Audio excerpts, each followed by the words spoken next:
Hello, and welcome to another one of my personal videos. Today, I want to talk about the people and the stories that both inspired me to start writing and inspired me to continue to write. I don't remember when I first started writing or when I first realized that writing could be a possible career path, but I do remember that from a very young age, I was checking out books about writing and publishing and querying agents. I mean, really young. I was probably less than 10 years old when I was looking at some of these books. They had one particular book that I remember, and I can't remember what the name of it was, but in the back of it, it had like a list of agents that you could query. And this book was targeted toward younger people, like the ages of between 8 and like 14 or so, probably. Like, it was a small book. I remember it had like a green cover and somebody was writing on a typewriter or something like that. I don't remember what it was called at all, but I remember that the book was hugely inspiring to me. It talked all about the publishing process and the querying process, what happens when your book gets picked up. All of the information is probably terribly outdated now. And I remember that book did have a pretty significant impact on me because it made it seem like something that was plausible as a possible career for my future. But I'm going to talk more about the actual people and the stories that have inspired me to write, as opposed to the technical aspect of, hey, I could support myself on it and put food in my mouth with writing. So that's what this video is going to be about.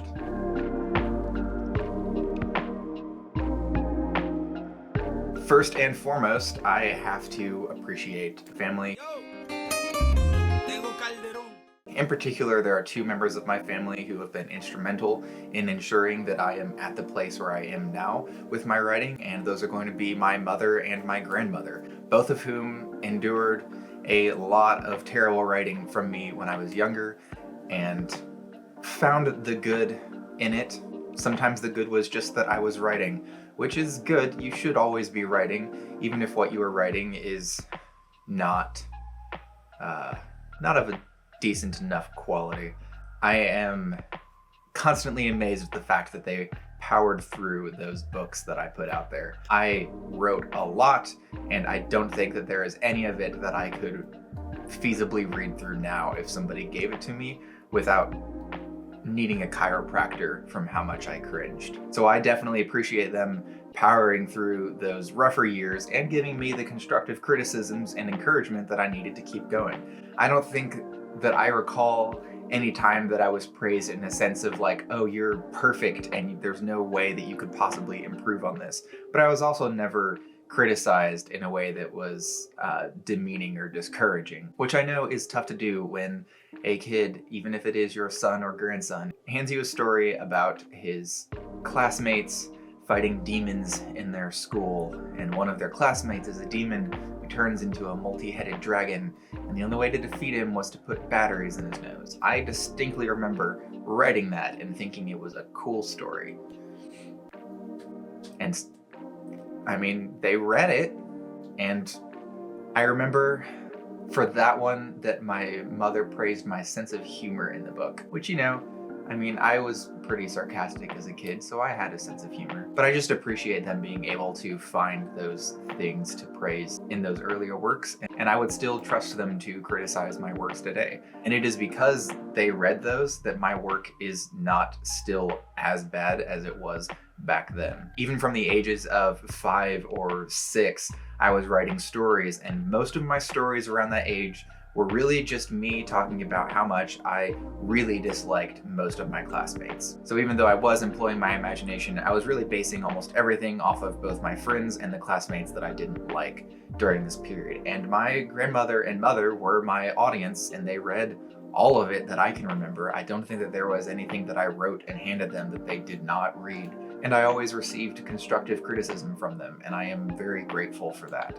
They did not have to read those. They could have just as easily said they read them and passed through, but I remember seeing them sitting down with some of these books that I've written and reading them, and that was very encouraging to me from a young age, and I really appreciated it, especially knowing how hard it must have been to get through some of those books back then. And it's because they read those that I am writing books now that are of a better quality than they were when I was 11 or 12. I am immensely grateful for my mother and grandmother and the constructive criticisms that they gave to me, because I have seen the works of people who have not been criticized, and I know my writing would look just like that if I had not had these people in my life. So I'm thankful for my family in general, but in particular, I am very grateful for my mother and grandmother, who absolutely inspired me to continue writing and to take writing seriously and pursue it as a possible future career.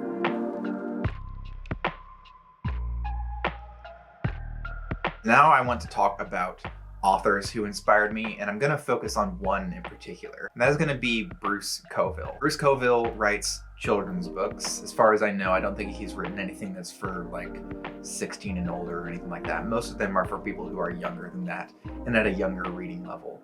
He has written so many books too. He's been writing books for decades upon decades. He wrote Aliens Ate My Homework, My Teacher is an Alien. He wrote the Magic Shop books and the Unicorn Chronicles, and I read every single one of Bruce Coville's books that I could get my hands on. In preparation for this video, I went through his catalog of books and checked which ones I had read, particularly out of those that were available during that time in my life when I was at this reading level, and his books were just incredible, and I read way more of them than I remember reading. I read all of his Magic Shop books that had been published at that time. I read all of the Unicorn Chronicles that were available, but I also read his older ones too, like My Teacher is an Alien and Aliens Ate My Homework. I think he has like 3 or 4 alien books. He has so many that are just wacky and out there and weird, and he comes up with these incredible ideas, and his execution of these books is just remarkable. And a lot of them you can read when you're very young, I mean 7 or 8. Some of them you can read when you're older, 12, 13. And I read a ton of Bruce Coville. But Bruce Coville isn't on this list just because I read a bunch of his books. He's actually on this list because of interactions that I had with him when I was younger. When I was probably 11 or 12 years old, I was given an email address. Now it was a Yahoo email address, and that email is gone forever because Yahoo went through and did like a purge of all of their emails a long time ago, if I remember right. And I don't think that I claimed my email address at the time, so it was just gone, and all of the emails associated with it were also gone, which means that my interactions that I had with Bruce Coville are also gone. I did not think about the fact that there were going to be emails I would want to salvage from that email address. I just thought, oh, the email address I had when I was 11 or 12, big whoop, I don't want that. But now preparing for this video and thinking, I really wish I had those emails, and wondering where they were, and then realizing they were probably purged when Yahoo did that purge. Yeah, that sucked. But that is what I want to talk about here, is that I emailed Bruce Coville when I was 11 or 12.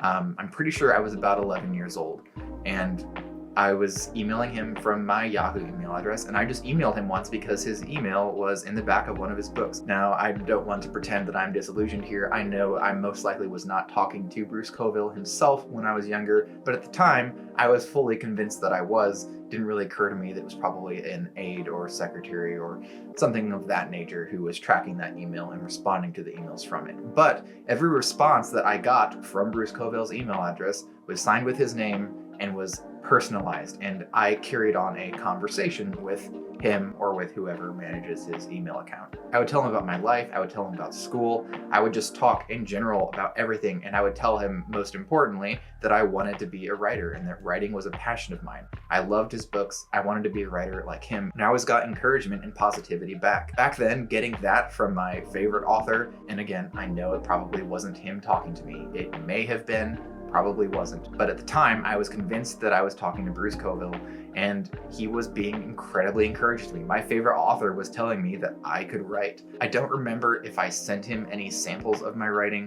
I hope I didn't, and I'm pretty sure that I didn't, because at the time, I didn't know how to type very well. I was still doing like index fingers, so I don't think I could have sent him anything that I was writing at the time. Regardless of that, I told him I wanted to be a writer, and he was incredibly encouraging. So Bruce Coville is here on my inspiration list for a couple of reasons. One, I read a ton of his books when I was younger, and I loved the variety that he brought to my bookshelf. His stories were incredible and diverse and so wildly different from one another. You would go from one that was about a teacher infiltrating a school to one that's about a kid who finds a magic shop where he buys a dragon egg.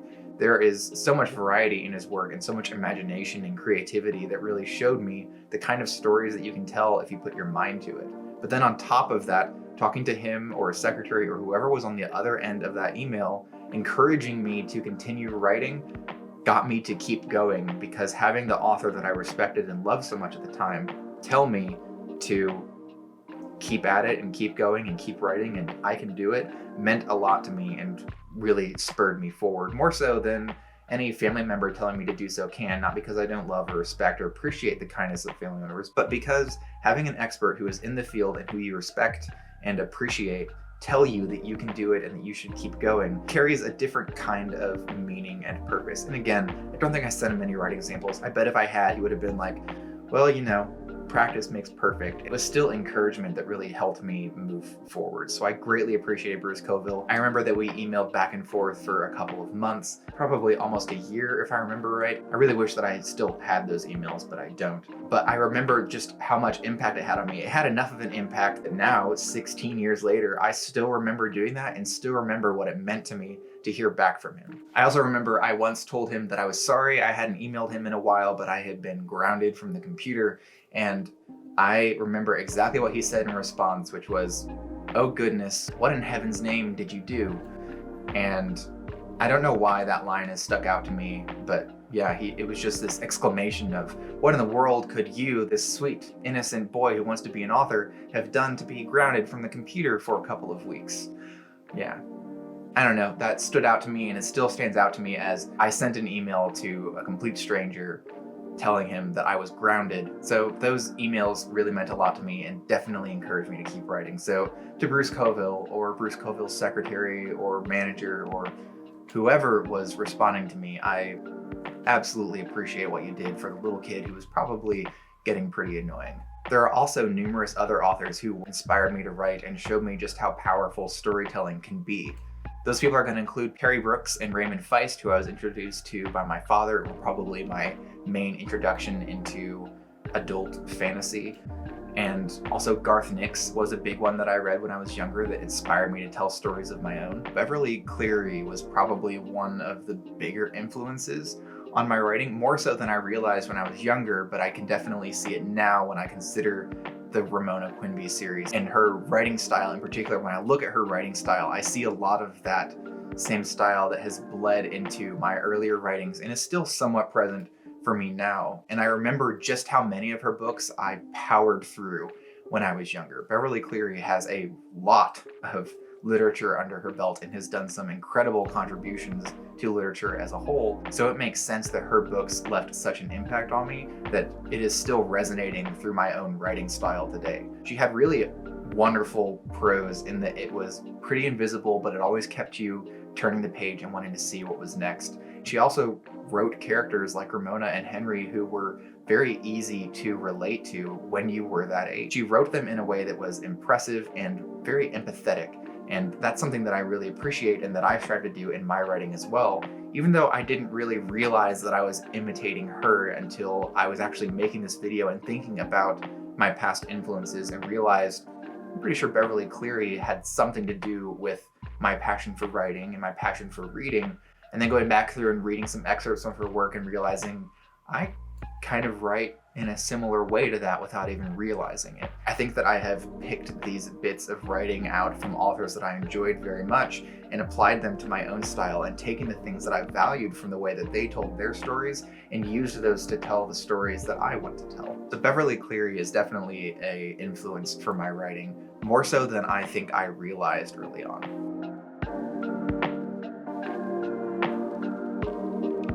There are a couple of stories as well that inspired me to write or inspired me to keep writing, or more importantly, just showed me how powerful writing and storytelling can be. Now, I've already talked about a couple of these previously when I discussed my favorite books and TV shows, and there's a reason for that. These are the stories that inspired me and even changed my viewpoints on certain things or gave me a new way of thinking. And that's why they inspire me to tell stories as well, is because I realize just how powerful stories can be as a result of these tales. So the first one that I want to talk about is Ender's Game, and I want to get it out of the way right now. I love the book, not the author. I think that you can separate the two in certain instances, and this is one of those instances. Ender's Game has a lot of value that can be gleaned from it. Even if the author is somebody that we don't really respect or who is a controversial figure, the work of Ender's Game has a lot of positive things to say, particularly about war, and I think that the lessons that we can take from Ender's Game are things that we can apply in our lives right now. I don't want to get into spoilers for the book here, but the way that Ender's Game paints war and causes us to see war in a different light had a huge impact on me and helped to shape my own perspectives on war. And a lot of what I think about violence and conflict right now was shaped by reading Ender's Game. Being so changed by a story was of course going to inspire me to want to tell my own stories and potentially show people a new perspective that they may not have. If there's something that I can share from my own experiences and maybe help somebody through something, then of course I want to help them through that with the art of storytelling. And seeing that Ender's Game did that so smoothly and beautifully and powerfully absolutely inspired me to want to tell my own stories and share the things that I had learned through my years. Now, I read Ender's Game when I was 12 or 13. I didn't have these grand life experiences and perspectives to share, but at the time I thought I did, of course, and even still I know that I am not perfect and there are people who have way more intense life experiences than I have who could absolutely have a huge impact in the world of literature, and their voices should absolutely be heard. But it's still a reason why I write, because if there is something from my past that I have learned from and that has changed me and caused me to grow that I can put into story format and help someone else through that same thing, I definitely want to do that. It's one of the reasons why I wrote How I Ruined My Life, and it is one of the key driving forces behind the current book that I'm writing, Keeping Secrets from Friends, that I want to help people who are going through some of these things that I went through come to terms with some of the challenges that they are facing or are going to face, especially when it comes to things that I myself have struggled with in the past, be it things like confrontations with friends, death, alcohol, or behavioral disorders, anything like that. If I've gone through it and I've come through the other side of it, I have an opportunity to use stories to help somebody else through it, hopefully with an easier path than what I had to take. Ender's Game was pivotal in me realizing that stories don't just have to be fun, whimsical tales that you start and finish and you have a good time and you fall in love with the characters and then it's over. You can actually have an impact on somebody for the rest of their life in a positive way through storytelling. Ender's Game showed me that, and it is one of the many messages that I took away from that book. So definitely an inspirational story that I read when I was younger, but I have a couple more that I want to talk about. So the next book that I'm going to talk about was not on my favorite books list because it just isn't one of my favorite books. I don't think it's even in my top 10, at least not anymore. That book is going to be Inkheart, really just the Inkheart trilogy in general. This one didn't inspire me in the same way that Ender's Game did. I didn't take some valuable lessons away from it and it didn't change my life. But what it did do for me is show me just how incredibly weird and wild you can make a story. You can pull so much and you can really do whatever you want when you're telling a story. And I don't think that at the time I had read a more bizarre, strange, and whimsical story than Inkheart. Inkheart, if you don't know, is about a guy who can read books and call into being the characters from those books, and he pulls them out of their world and their reality, and it is just fascinating. It is so strange, and this power is then the central focus of the book, because now the guy who can read people out of books is taken prisoner, if I remember right, and it just becomes this whole thing that the author didn't just say, well, this can happen and now we're going to have a bunch of weird stuff happen as a result. It's this can happen, so what are the consequences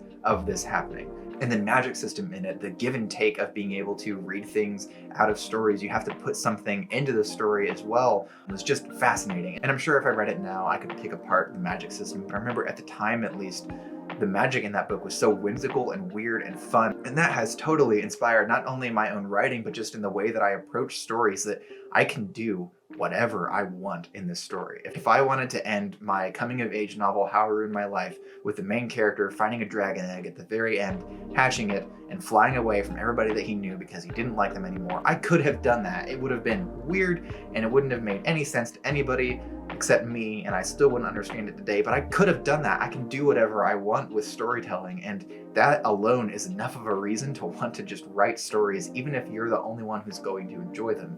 Being able to do whatever you want is awesome. I am even applying this principle to my Dungeons & Dragons campaign right now. We have a whole alternate reality thing going on at the moment where we're jumping between different role-playing systems as their characters, jumping into parallel versions of the players. So the players are now playing their characters, playing themselves in another reality.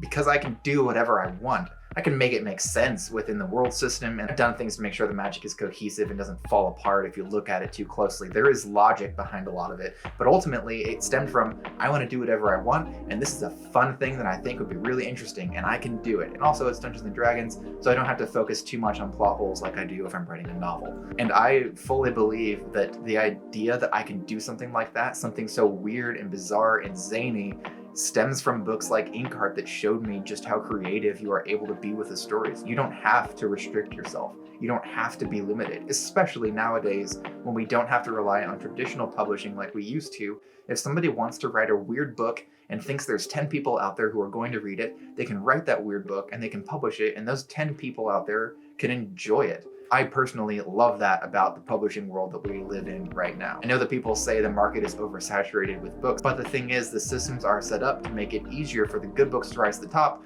while the weird ones people don't want to read rise to the bottom, and you really have to hear about them through word of mouth. So I don't think the market is oversaturated. I don't think the market of stories could be oversaturated. If somebody wants to put a crappy story out there just because they want to have their own story out there, I say let them do it, and I hope that they find their audience. This is a whole other rant. I'm probably not going to include this. Anyway, the whole point is that you should be able to do whatever you want. You should be permitted to tell whatever weird, zany, and whimsical tale strikes your fancy. And reading a book like Inkheart that was a magnificent piece of work that was interesting and unlike anything else I'd ever read really helped me see just how broad storytelling could be. I didn't have to be stuck in this one little box. There was so much out there that I could read. So Inkheart was absolutely an inspirational story for me. But there is one more that I want to get to, and it was also on the list of favorite things in that previous video that I mentioned. The next one that I want to talk about is The Last of Us. Now, The Last of Us came out a little bit later in my writing career. I think it was released in 2013. The Last of Us is a video game. It is a survival horror story, and survival horror had never really been a genre that I enjoyed. But I noticed something interesting when I played The Last of Us, and it is that you empathize with the protagonist a lot and feel for the protagonist a lot because you spend so much time not only viewing things from the perspective of the protagonist, but because you are forced to do the things that he has to do. This is really powerful. It causes me to empathize with Joel in a way that I wouldn't read watching a movie or reading a book, because I have to do these things for Joel. And so having a powerful story told through Joel's eyes and being forced to go through and do the things that Joel does, I realized that by playing The Last of Us, instead of just watching it and instead of just reading it, I was experiencing the story in a way that I could only experience it as a video game. You have to live with the consequences of what Joel does because you helped him do them as well. And what this did for me in terms of storytelling was inspire me to create narrative-focused games. Now, I obviously haven't released any because game development is a gigantic undertaking, and I mentioned this in my first video on this channel about joining BookTube. So I have stopped game development, but it is still something that I want to do and that I'm very passionate about because it is such an interesting way to tell a story, and I fully believe that there are some stories that can really only be told through video games, and there are stories I really want to tell that I don't think would work in any form other than a video game.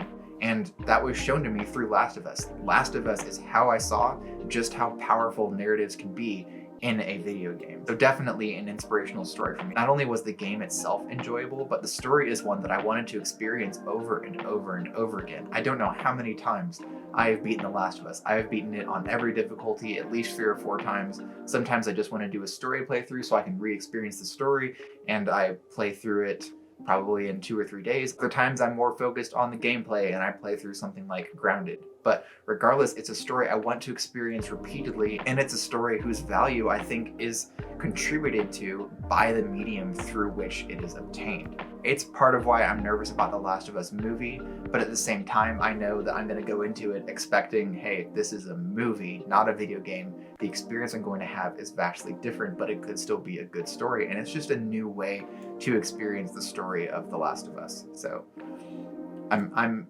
iffy on that. We'll see if it's good or not, but it's not going to tarnish the way that I view The Last of Us itself, and definitely isn't going to reduce the impact The Last of Us had for me in terms of my desire to tell stories in any medium, let alone a video game.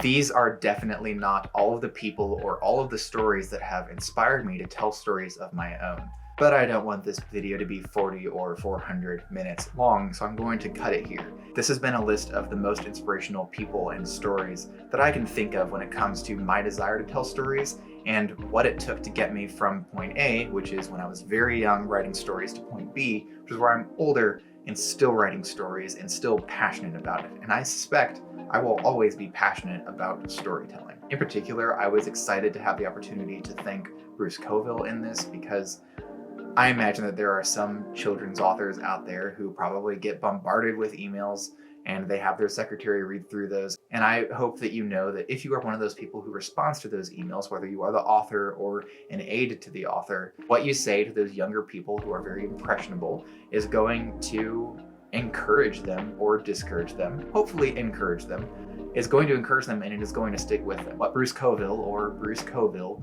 said to me all of those years ago has still stuck with me now, and the encouragement I received from those correspondences that I had has still stuck with me and is probably a huge part of the reason why I am continuing to write. Even if I don't think about it consciously all the time, that definitely played a role in getting me to where I am today.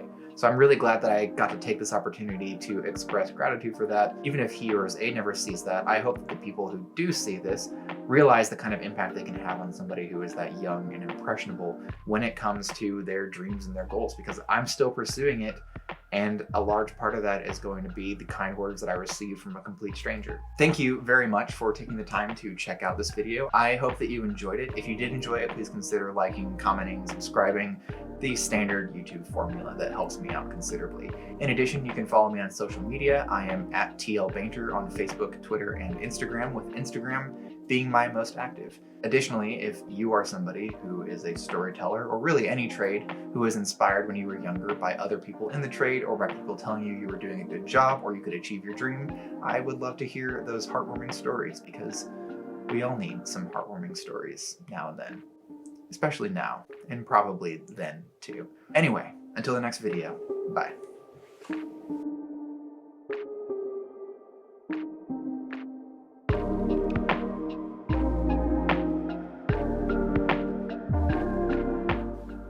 To be fair, my classmates sucked.